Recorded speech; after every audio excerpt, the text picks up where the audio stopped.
क्या आपने कभी रुककर यह सोचा है कि एक इंटरनेशनल ट्रिप लेना कितना इंसेनली कॉम्प्लिकेटेड होता है? इमेजिन कीजिए कि आप टोक्यो से न्यूयॉर्क फ्लाई कर रहे हैं। पूरी जर्नी सिर्फ एक मैसिव केयोटिक एक्टिविटी की धुंधली पिक्चर नहीं है। ये एक carefully structured multi stage pipeline है। यह डायग्राम पैसेंजर जर्नी के हर स्टेज टिकट बुकिंग और लगेज चेक इन से लेकर सिक्योरिटी बोर्डिंग और फ्लाइट ट्रांजिट और एक एयरलाइन सिस्टम आर्किटेक्चर के अंदर उसकी करस्पोंडिंग ऑपरेशनल लेयर के बीच अलाइनमेंट को दिखाता है। सोचिए कि ये स्टेजेस कितनी नीटली आइसोलेटेड हैं। बैगेज हैंडलर जो कार्गो होल्ड में सूटकेसेस लोड कर रहा है, उसे इस बात से कोई फर्क नहीं पड़ता कि आपने फर्स्ट क्लास टिकट बुक की है या इकोनॉमी टिकट। उन्हें सिर्फ वेट लिमिट और हैंडल पर लगे डेस्टिनेशन टैग से मतलब होता है।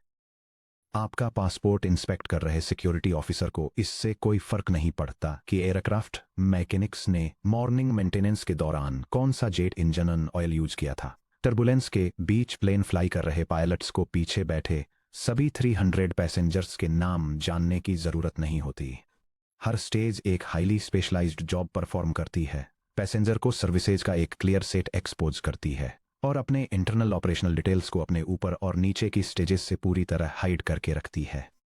अगर बोइंग एक फास्टर, ज्यादा fuel efficient jet engine invent करता है, तो एयरपोर्ट सिक्योरिटी लाइन को अपने रूल्स रीराइट करने की जरूरत नहीं है। अगर एयरलाइन अपना टिकट बुकिंग सॉफ्टवेयर अपडेट करती है, तो बैगेज हैंडलर्स को नए लगेज टैक्स की जरूरत नहीं पड़ती। यही एसेंस में लेयर्ड आर्किटेक्चर की पावर है। Section break, the monolithic nightmare versus modular layering. पिछले सेक्शन में हमने डिस्कवर किया था कि प्रोटोकॉल्स डिजिटल कम्युनिकेशन के रूल्स हैं, लेकिन मॉडर्न कंप्यूटर नेटवर्क्स को वैरायटी ऑफ टास्क्स को हैंडल करना पड़ता है।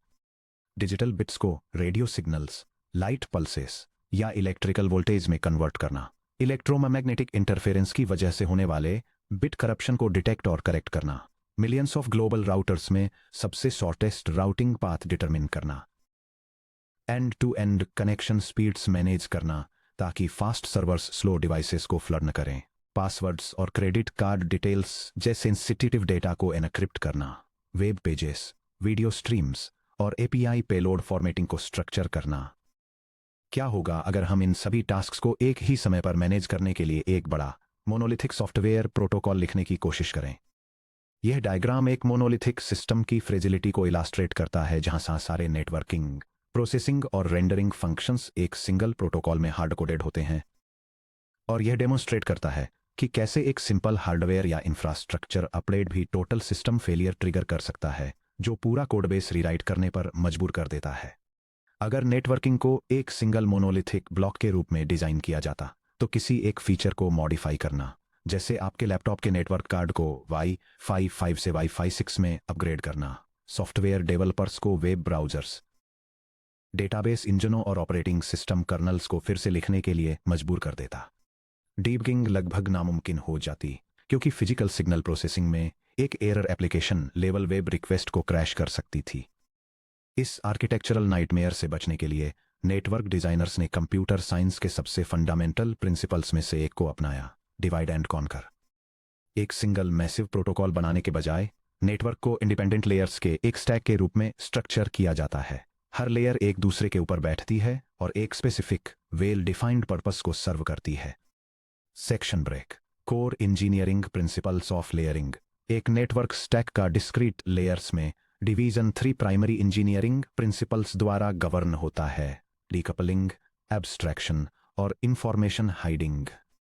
ये architectural diagram layered system design के कॉन्सेप्ट को इलस्ट्रेट करता है और दिखाता है कि कैसे high level application logic middle tier network layers द्वारा प्रोवाइड किए गए एब्स्ट्रैक्ट सर्विस इंटरफेसेस के साथ इंटरेक्ट करता है, जो बदले में लोअर लेवल इंफ्रास्ट्रक्चर और हार्डवेयर ऑपरेशंस पर रिलाई करते हैं।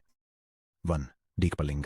डीकपलिंग का मतलब है एक कॉम्प्लेक्स सिस्टम को इंडिपेंडेंट कंपोनेंट्स में तोड़ना, ताकि एक कंपोनेंट में चेंज का दूसरों पर जीरो अनइंटेंडेड साइड इफेक्ट्स हों।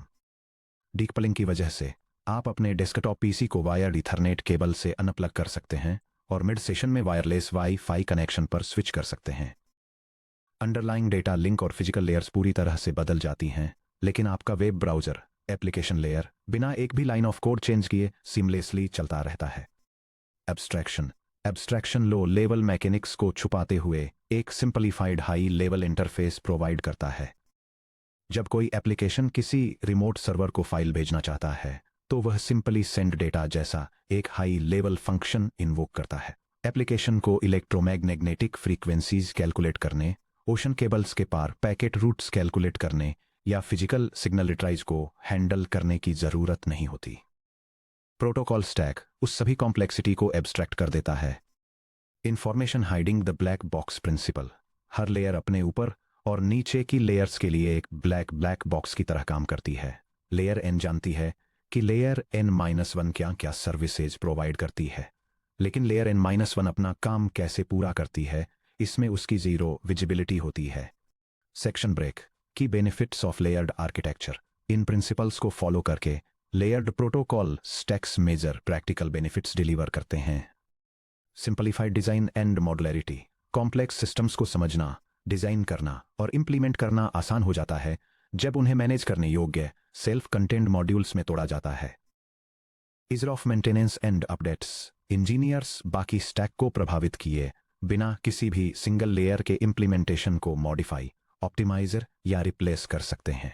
Vendor independence and interoperability, hardware और सॉफ्टवेयर डेवलपर्स किसी स्पेसिफिक लेयर के लिए प्रोडक्ट्स बनाने पर फोकस कर सकते हैं। सिस्को इस बात की चिंता किए बिना नेटवर्क राउटर्स बना सकती है कि गूगल क्रोम कैसे बनाता है, फिर भी दोनों प्रोडक्ट्स एक साथ फ्लॉलेसली काम करते हैं। Standardised testing and debugging, troubleshooting systematic हो जाती है।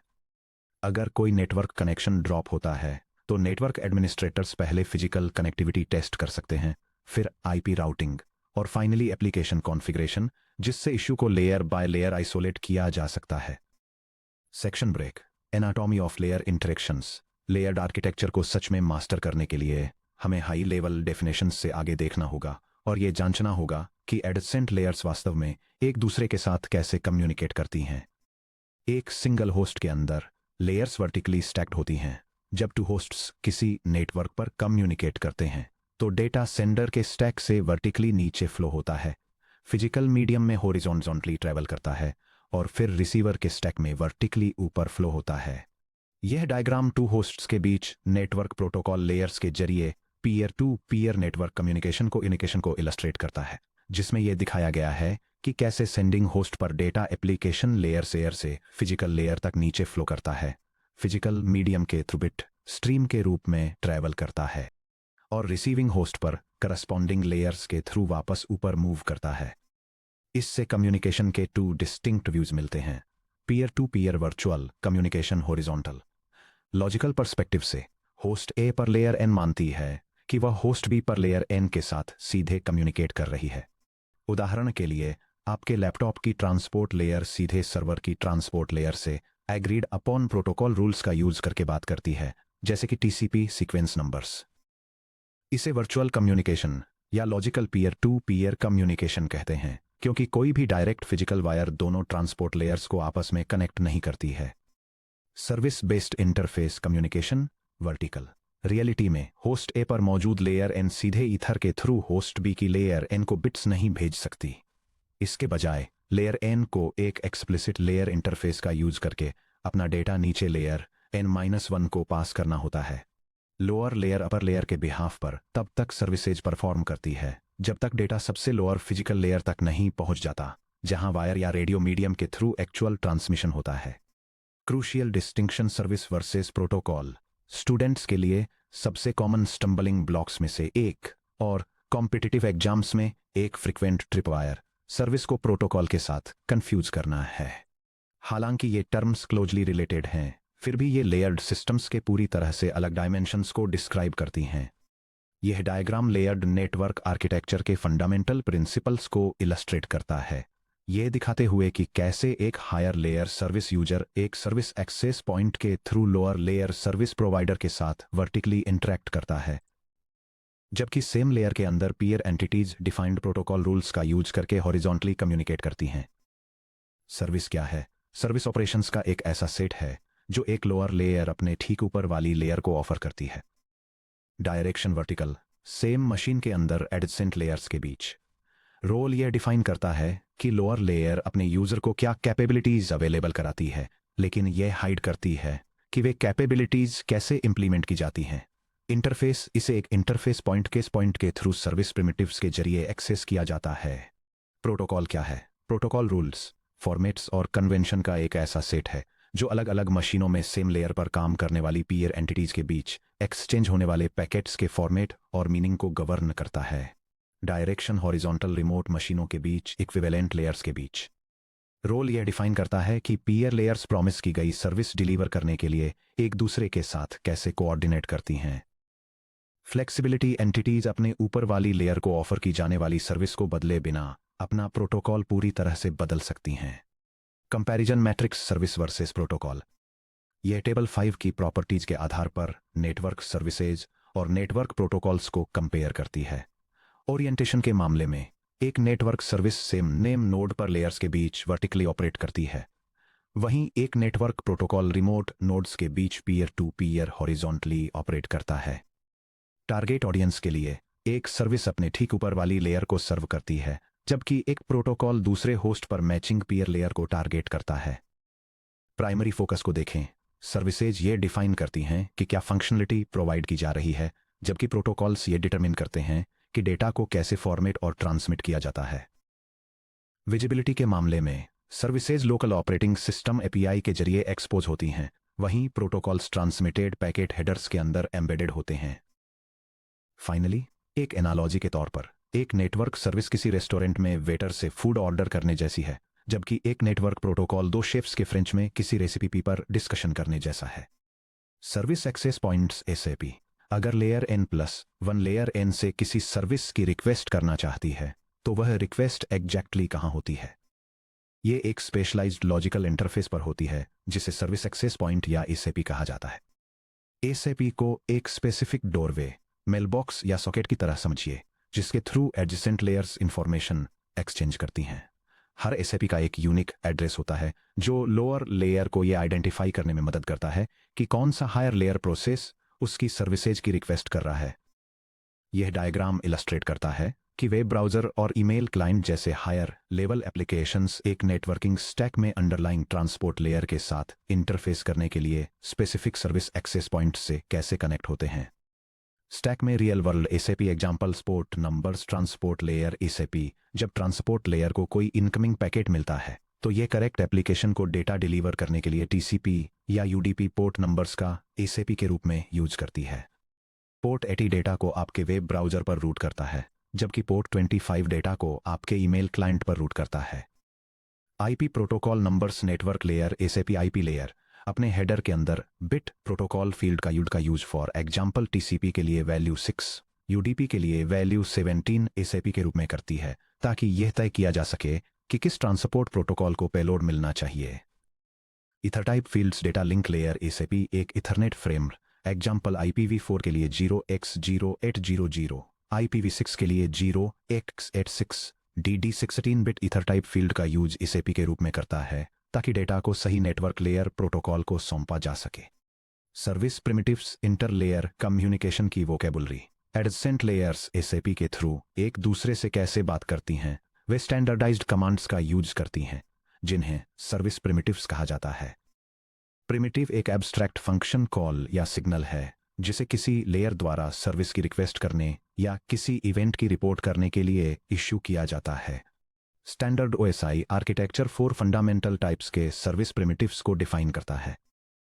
यह डायग्राम प्रोटोकॉल लेयर्स के अक्रॉस एक क्लाइंट और सर्वर के बीच 4 स्टेप नेटवर्क प्रोटोकॉल इंटरेक्शन को इलस्ट्रेट करता है, जिसमें रिक्वेस्ट, इंडिकेशन, रिस्पॉन्स और कंफर्मेशन सर्विस प्रिमिटिव्स के फ्लो को डिटेल में दिखाया गया है।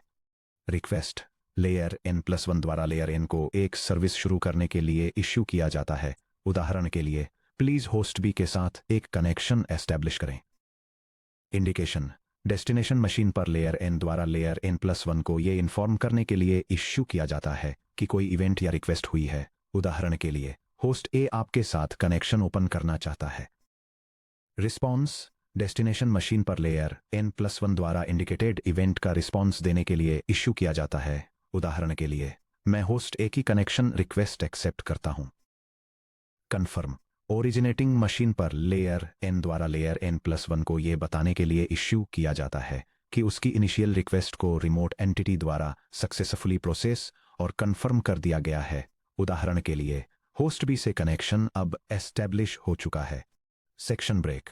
Confirmed versus unconfirmed services. Primitives को समझने से कन्फर्म्ड और अनकन्फर्म्ड नेटवर्क सर्विसेज के बीच के अंतर को स्पष्ट करने में मदद मिलती है। कन्फर्म्ड सर्विस ये चारों प्रिमिटिव्स का यूज करती है: रिक्वेस्ट, इंडिकेशन, रिस्पॉन्स और कन्फर्म। सेंडर को यह स्पष्ट एक्नॉलेजमेंट मिलता है कि रिक्वेस्टेड एक्शन रिमोट पीयर द्वारा कंप्लीट कर लिया गया है। उदाहरण के लिए एक टीसीपी कनेक्शन एस्टैब्लिश करना। अनकन्फर्म्ड सर्विस यह केवल रिक्वेस्ट और इंडिकेशन का यूज करती है। सेंडर रिक्वेस्ट भेज देता है और उसे रिसीवर से डिलीवरी का कोई इमीडिएट कंफर्मेशन नहीं मिलता है। उदाहरण के लिए एक रॉ यूडीपी डेटाग्राम या आईसीएमपी पिंग भेजना। Section break. Data units, SDU, headers और पीडीयू। जैसे जैसे यूजर डेटा लेयर्ड आर्किटेक्चर के माध्यम से नीचे जाता है, यह एक ट्रांसफॉर्मेशन प्रोसेस से गुजरता है जिसे एनकैप्सुलेशन कहा जाता है। प्रत्येक लेयर पर डेटा कैसे पैकेज होता है, यह समझने के लिए हमें 3 डिस्टिंक्ट स्ट्रक्चरल कंपोनेंट्स को ट्रैक करना होगा।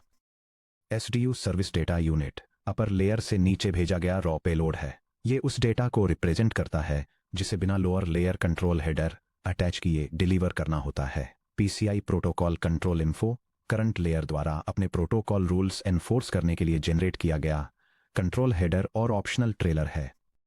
PDU protocol data unit current layer द्वारा बनाया गया कंप्लीट डेटा पैकेट है जो एसडीयू और पीसीआई को मिलाकर बनता है। पीडीयू सब एन इक्वल्स पीसीआई सब एन प्लस एसडीयू सब एन।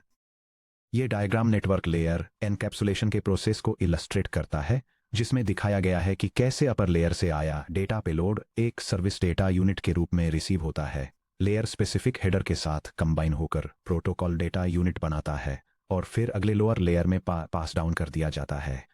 क्रूशियल रूल, एक लेयर का पीडीयू अगली लोअर लेयर का एसडीयू बन जाता है। नेस्टेड रशियन मैत्रियोश्का डॉल्स की तरह हर लेयर ऊपर से मिले पीडीयू को लेती है, उसे एक single black box SDU payload मानती है और बाहर से अपना प्रोटोकॉल हेडर लपेट देती है। Section break. GATE analytical insights, layer interactions और प्रोटोकॉल ओवरहेड। चलिए मैं आपको गेट जैसे कॉम्पिटिटिव इंजीनियरिंग एग्जाम्स के मॉडल पर बेस्ड एक step by step mathematical problem के थ्रू गाइड करता हूं। Section break. Worked problem, recursive encapsulation और इफेक्टिव डेटा रेट। मान लीजिए एक application process D equal to 2400 bytes की कंटिन्यूअस मैसेज स्ट्रीम जनरेट करती है। मैसेज को R इक्वल टू 10 Mbps पर ऑपरेट होने वाले फिजिकल लिंक पर ट्रांसमिट होने से पहले 4 लेयर प्रोटोकॉल स्टैक से होकर गुजरना होगा। प्रोटोकॉल स्टैक निम्नलिखित रूल्स लागू करता है। Layer 4 application layer application message को 600 बाइट्स के चंक्स में डिवाइड करती है। SDU size x equal to 600 bytes और हर चंक में 20 बाइट का हेडर जोड़ती है। लेयर 3 ट्रांसपोर्ट लेयर हर लेयर 4 पीडीयू को लेती है, इसमें 16 बाइट का हेडर जोड़ती है और बिना फ्रेगमेंटेशन के आगे फॉरवर्ड करती है। लेयर 2 नेटवर्क लेयर हर इनकमिंग पैकेट में 24 बाइट का हेडर जोड़ती है। लेयर 1 डेटा लिंक लेयर हर फ्रेम में 18 बाइट का हेडर और 2 बाइट का ट्रेलर जोड़ती है। कैलकुलेट करें, पूरे 2400 बाइट मैसेज को ट्रांसमिट करने के लिए जनरेट हुए पैकेट्स फ्रेम्स का टोटल नंबर, एक single data link layer frame layer 1 PDU का टोटल साइज, पूरे प्रोटोकॉल स्टैक की ओवरऑल बैंडविड्थ एफिशिएंसी टा, पूरे मैसेज को 10 Mbps लिंक पर ट्रांसमिट करने के लिए required total time. Section break. Solution. Step 1, generate हुए चंक्स या पैकेट्स का नंबर कैलकुलेट करें। एप्लीकेशन मैसेज का total size D equals 2400 bytes है। लेयर 4 डेटा को 600 बाइट्स पेलोड के चंक्स में स्प्लिट करती है।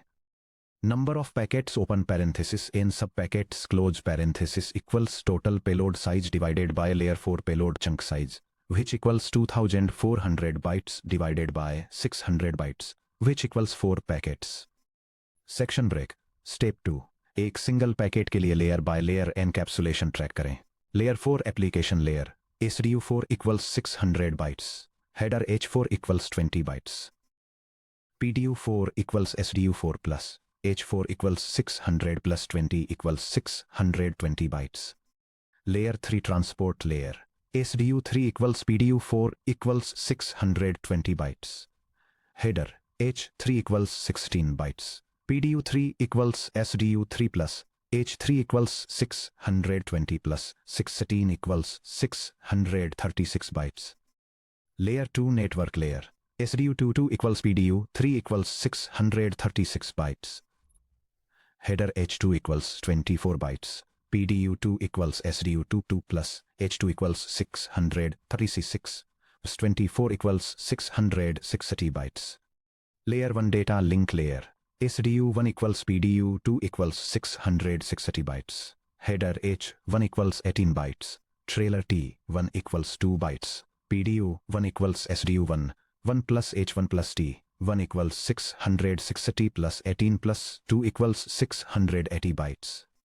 Total frame size open parenthesis layer 1 PDU close parenthesis equals 680 bytes. Section break. Step 3. Bandwidth efficiency eta calculate करें. सभी 4 packets में ट्रांसमिट हुआ टोटल यूजर डेटा है. D sub total equals 4 times 600 bytes, which equals 2400 bytes. Physical medium के across transmit हुए data का total volume है.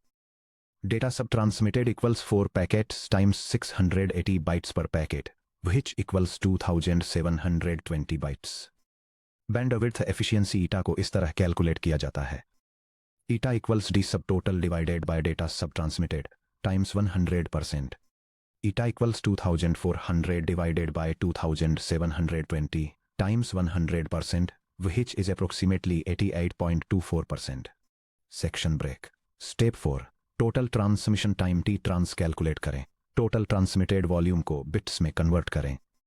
Bits sub total equals 2720 bytes times 8 bits per byte, which equals 21760 bits. Link speed R equal to 10 Mbps equal to 10 times 10 to the 6th power bits per second. T sub trans equals bits subtotal divided by R, which equals 21760 bits divided by 10 times 10, the power of 6 bits per second, which equals 0.0002176 seconds, which equals 2.176 milliseconds. Section break. Problem से की takeaways. यह formatted table network transmission matrix की एक summary present करता है, जिसमें total user payload, transmitted bytes, protocol overhead, overall efficiency और total transmission time की डिटेल दी गई है.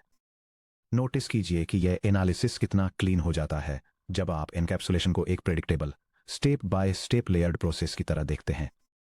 Section break. कोर कॉन्सेप्ट्स की समरी. आगे बढ़ने से पहले आइए लेयर्ड नेटवर्क आर्किटेक्चर्स के बारे में हमने जो सीखा है उसे कंसोलिडेट कर लेते हैं. डीकपलिंग और abstraction layering complex networking task को मैनेजेबल इंडिपेंडेंट मॉड्यूल्स में ब्रेक करती है. एक लेयर में किए गए चेंजेस के लिए एडजेसेंट लेयर्स में चेंजेस की जरूरत नहीं होती. Vertical services versus horizontal protocols. एक सर्विस एक वर्टिकल कॉन्ट्रैक्ट है जो ये स्पेसिफाई करती है कि लोअर लेयर प्रिमिटिव्स के जरिए अपने ऊपर की लेयर को क्या ऑफर करती है. एक प्रोटोकॉल रूल्स का एक हॉरिजॉन्टल सेट है जो ये स्पेसिफाई करता है कि अलग अलग डिवाइसेज पर पीयर एंटिटीज कैसे कम्युनिकेट करती हैं. Service access points SAP logical interfaces जैसे port numbers, IP protocol ID या मैक एड्रेसेज हैं जो एडजेसेंट लेयर्स को कनेक्ट करते हैं. सर्विस प्रिमिटिव्स लेयर इंटरेक्शंस में यूज होने वाले 4 fundamental commands request, indication, response और कन्फर्म हैं. एनकैप्सुलेशन जैसे जैसे यूजर डेटा एसडीयू स्टैक में नीचे जाता है, हर लेयर इसे अपने खुद के हेडर पीसीआई के साथ रैप करती है ताकि layer specific packet PDU construct किया जा सके. Section break. अब जब हम समझ चुके हैं कि नेटवर्क लेयर्ड आर्किटेक्चर का यूज क्यों करते हैं और एडजेसेंट लेयर्स इंटरफेसेस और प्रिमिटिव्स के जरिए कैसे इंटरेक्ट करती हैं, तो एक क्रूशियल क्वेश्चन उठता है. एक नेटवर्क स्टैक में वास्तव में कितनी लेयर्स होनी चाहिए और हर लेयर को क्या स्पेसिफिक रिस्पॉन्सिबिलिटीज अस्यूम करनी चाहिए. इस सवाल का जवाब देने के लिए इंटरनेशनल स्टैंडर्ड बॉडीज एक यूनिवर्सल 7 टायर्ड आर्किटेक्चरल ब्लूप्रिंट बनाने के लिए एक साथ आई जो मॉडर्न कंप्यूटिंग के लिए फाउंडेशनल रेफरेंस मॉडल बन गया. आइए 1.6 the 7 layer OSI reference model step by step breakdown में गोता लगाते हैं.